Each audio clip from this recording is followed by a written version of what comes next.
بسم اللہ الرحمن الرحیم۔ وسوسے یعنی برے خیالات، یہ ہر انسان کو آتے ہیں، کسی کو کم آتے ہیں، کسی کو زیادہ آتے ہیں، اور ان کے اوپر ہرگز کبھی پریشان نہیں ہونا چاہیے، کیونکہ اللہ تبارک و تعالیٰ ان خیالات کے اوپر اس وقت تک مواخذہ نہیں فرماتا جب تک کہ ان کو زباں پر نہ لایا جائے یا ان کے اوپر عمل نہ کیا جائے۔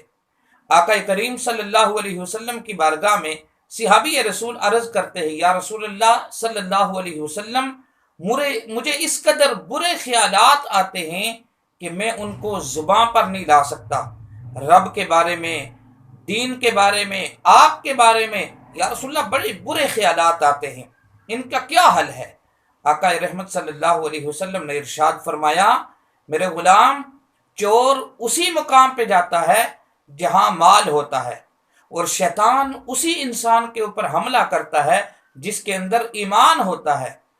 اور ایمان سلب کرنے کی کوشش کرتا ہے۔ لہذا آقا کریم صلی اللہ علیہ وسلم نے ارشاد فرمایا، جب تمہیں کوئی برا خیال آئے تو فوراً لا حول ولا قوت الا باللہ العلی العظیم پڑھ لیا کرو۔ اور قرآن کریم کی